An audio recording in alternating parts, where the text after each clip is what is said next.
Jim LaValle, clinical pharmacist and author of Cracking the Metabolic Code.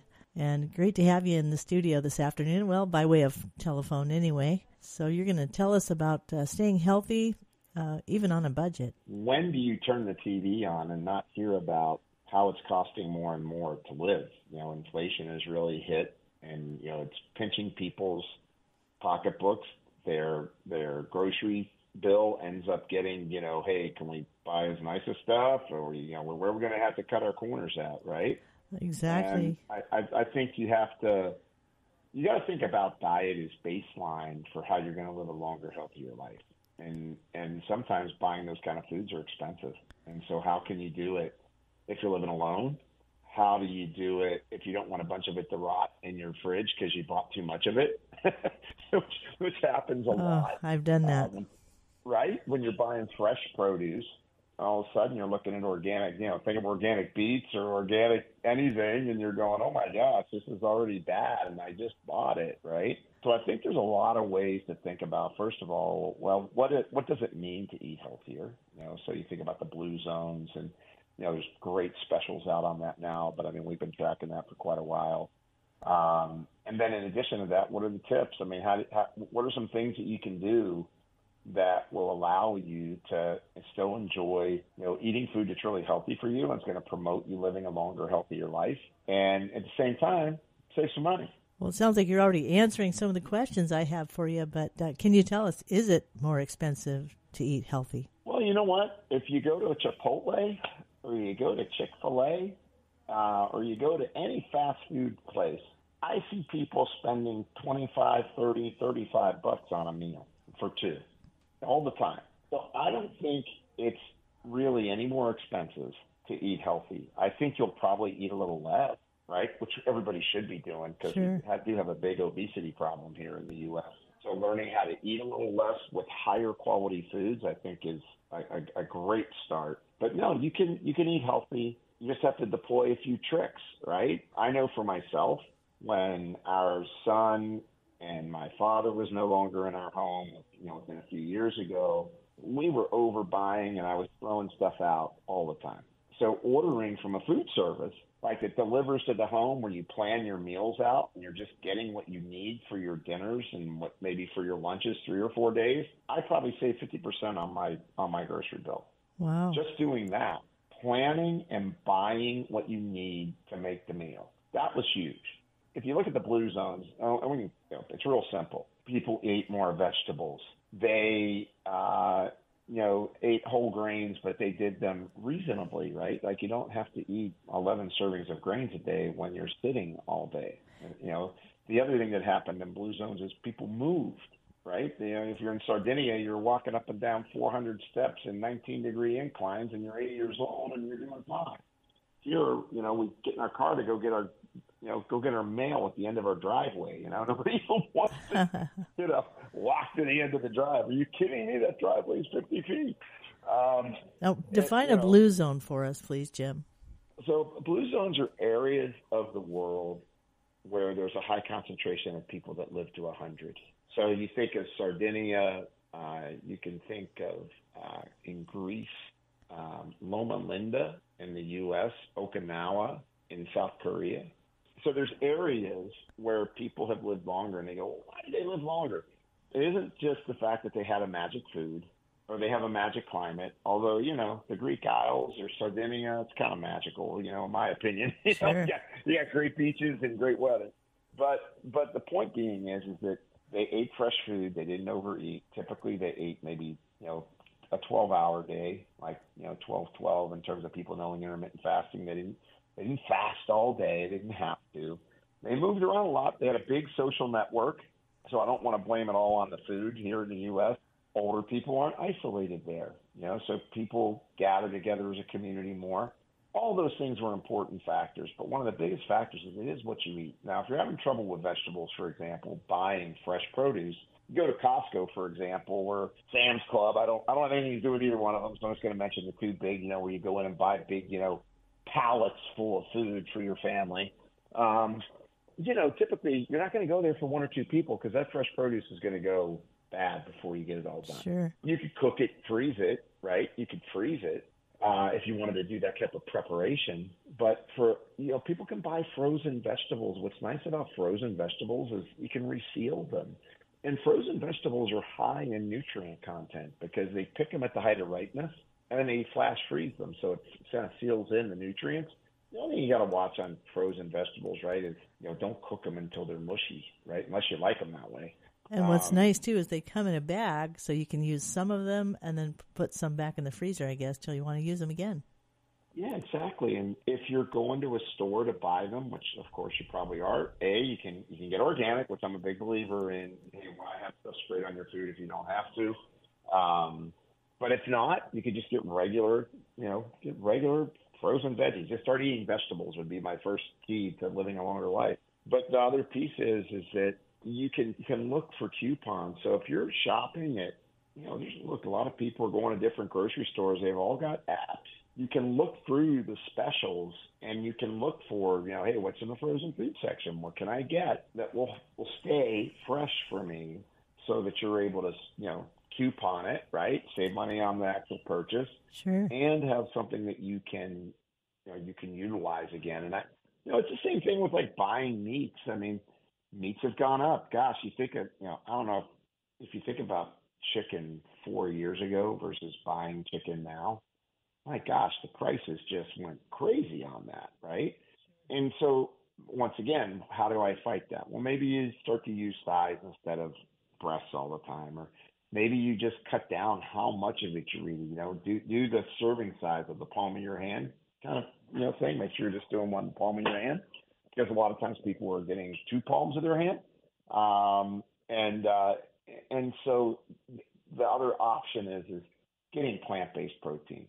So you can do legumes and you can do, beans and, combine them with a little bit of rice. I'm big on telling people don't overdo the rice because people don't realize a serving of rice is not that big. People end up with a plate of rice, and I'm trying to help people to eat healthier and not gain weight. And if you're eating plates of rice at a time, you're probably going to be gaining weight. So look at the serving size and do a serving with some legumes. So kidney beans, garbanzos, cannelloni beans. I mean, there's all sorts, any kind of beans, like peas. You can get, anything like that can really help. And then I think the other thing that's important is making sure you hydrate well, because sometimes people think they're hungry and what they really are is thirsty. That's a good idea, right? Drink a good 16 ounces of water before you eat something too. Yeah, and it would be good. Like, it'd be good if you're drinking that water all day long. When you eat, it's probably better not to dilute your stomach acid. So, sip on your fluids during your meal as you need to. Hopefully you're chewing thoroughly so you get the nutrients out of the food. But just being able to, if you stay hydrated, you tend to be less hungry. And I think that's important. And, I think, people buy, since the pandemic, people buy supplements. So I love looking for supplements that do multiple things. I'm a huge fan with this heart disease. I mean, I see patients. I mean, and I'm involved in educating on all this stuff. Heart disease is still the number one thing that you got to worry about. So if you look at a supplement that's got the highest, 900 publications on it, aged garlic extract. Well, aged garlic extract's great, but if you could get it, which I recommend this all the time, it's, it's like heart health, bone health, and immune health, right? All in one. That starts to save money as well, because you have a dietary supplement now that is, kind of multitasking for your body. And I'm a big supporter of dietary supplements because people don't eat the way they're supposed to eat most of the time, unless they're sick. Once they get sick, or if they're a professional athlete, I can deal with a lot of professional athletes, and they want to improve their performance. Most people don't come to me and say, "Hey, I don't have anything wrong, but I want to give up my nachos and chicken wings," right? Right. And that's why I think things like aged garlic extract, or it's known as kyolic, they have a variety of products that are interesting. But I mean, I see it. I give it to people. Their blood pressure goes down. Their blood's less sticky. Their lipids improve. I mean, they got all kinds of studies behind it. And I think people are out there just buying stuff, hoping things work. I think you want to buy things that have evidence. And if you're going to spend money on nutrients as a part of your eating lifestyle in order to stay healthy, that's a great place to start. A great product, because of heart disease being the number one killer. It's like, why not start with something for that? Name it again. Aged garlic. Aged garlic extract is Kyolic, Kyolic. And you can, like, they can go and look up online. They have all their science and studies up there. I mean, these are studies at, like, UCLA, like the, human studies that are double blind. It shows that it reduces vulnerable plaque in your arteries and improves blood pressure. University of Florida studies. And I teach, I teach physicians postgraduate work. So it's really important for me to emphasize that there's not a lot of supplements out there that have the level of studies of that one. That's why I mentioned it as a way for people to think about, how am I going to save money? Well, maybe you could take this, and it's supporting your immune system, it's supporting bone health, and it's supporting your heart health all at once, all in one bottle. That's better than buying 4 bottles. And, so that's a cool one. It's, I think it's really good. And, and I think the other piece that people need to do to help with their, how do you stay healthy on a budget? Manage your stress better. Really work on managing stress. That's something that doesn't take any money. But because when you're under a lot of stress, guess what happens? Your appetite goes up. You want to eat that chocolate-covered pretzel with sea salt and caramel drizzle on it, right? People want that salty, crunchy, sweet, because it's comfort food. And so the more you manage your stress, the less you stress eat, so you're not mowing through a bag of potato chips at night and licking your finger to get the salt out, right? You're just saying, hey, okay, I manage my stress, my appetite's not out of control. I think that really helps a lot of people too, and that's something that doesn't cost a thing. Go out and take a walk. There you go. Yeah, 100%, right? That's right. Hey, Jim, what can we learn from Grandma on saving money at the register? I know that my grandma, even my mother, was really good about using coupons. Oh, yeah. I mean, coupons are great. And, more and more people, it's interesting. I think if people are savvy to using digital coupons, everybody's moving to digital couponing, right? So if you're savvy to digital coupons, like, make sure you download the app to the store that you follow, so that you can really look for those coupons and what's on sale. Maybe they got chicken on sale. Maybe they've got the frozen vegetables or a different brand that you normally don't have, but you're saving, a couple bucks on a package. I mean, that's the thing that I know we do, is that if we find something that's got a significant savings, especially if it's frozen, buy a few and throw it in the freezer. It really can be a big help. And it's surprising how much money you'll save. And I cannot emphasize enough the difference it's made, because I do this for my patients. I recommend this to them too, and they likewise can't believe how much money they're saving, is plan out your meal and buy the food you need for that meal. Because a lot of times if you go to the store hungry, that grocery cart gets awfully heavy. You're just piling stuff in, and, just make a plan. And get your recipes squared away for the week. Go get the foods you need, and I guarantee you will save half on your food. Hey, that's great. Good information. I wonder, too, how about dry January and how we might extend hours throughout the year, or maybe even as long as you can? Well, another great thought is just, can I drink less?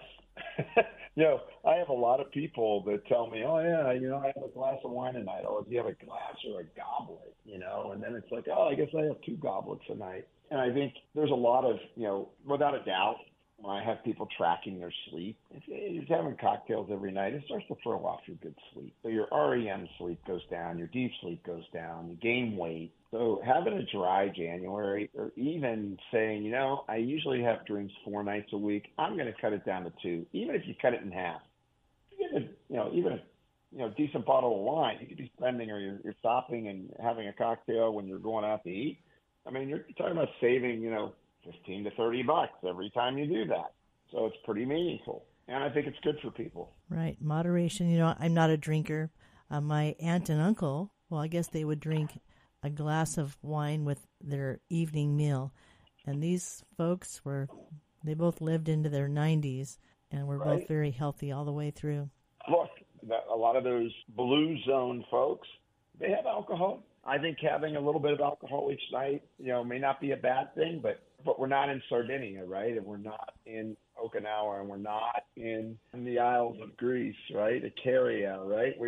So we don't have the same lifestyle. So if you're sedentary and you're having that alcohol every night, it's different. I had an immigrant father that was Italian. We grew up having a little bit of wine. I mean, it was no problem.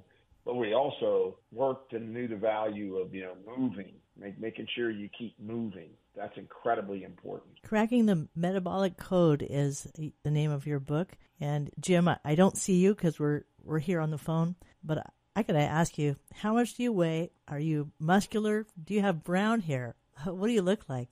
Salt and pepper hair because I'm 63. Okay. I'm very muscular because I competed as a bodybuilding champion when I was young, and I was a Division I athlete, and I've kept up exercising my whole life.